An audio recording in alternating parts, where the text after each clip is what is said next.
ನಮ್ಮೆಲ್ಲರ ಆರೋಗ್ಯದ ಹಿತದೃಷ್ಟಿಯಿಂದ ಬಯಲಿನಲ್ಲಿ ಮಲಮೂತ್ರಗಳನ್ನು ವಿಸರ್ಜಿಸದೆ ಶೌಚಾಲಯವನ್ನೇ ಬಳಸುತ್ತೇನೆ. ಶೌಚಾಲಯವನ್ನು ಸದಾ ಸ್ವಚ್ಛವಾಗಿಡುತ್ತೇನೆ. ನನ್ನ ಮನೆಯ ಕಸವನ್ನು ಹಸಿ ಮತ್ತು ಒಣಕಸವಾಗಿ ವಿಂಗಡಿಸಿ ವಿಲೇವಾರಿ ಮಾಡಲು ಸಹಕರಿಸುತ್ತೇನೆ. ನೀರನ್ನು ವ್ಯರ್ಥ ಮಾಡದೆ ಮಿತವಾಗಿ ಬಳಸುತ್ತೇನೆ. ನೀರನ್ನು ಸಂರಕ್ಷಿಸಿ ಗಿಡಗಳನ್ನು ಬೆಳೆಸುತ್ತೇನೆ. ಈ ಎಲ್ಲ ಕ್ರಮಗಳನ್ನು ಪಾಲಿಸುವಂತೆ ಇತರರನ್ನು ಪ್ರೇರೇಪಿಸುತ್ತೇನೆ. ನನ್ನ ಗ್ರಾಮವನ್ನು ಸ್ವಚ್ಛ, ಸುಂದರ ಹಾಗೂ ಆರೋಗ್ಯವಂತವಾಗಿಸಿ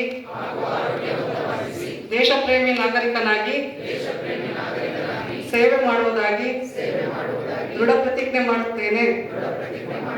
ಸ್ವಚ್ಛಮೇವ ಜಯತೆ, ಸ್ವಚ್ಛಮೇವ ಜಯತೆ, ಸ್ವಚ್ಛಮೇವ ಜಯತೆ.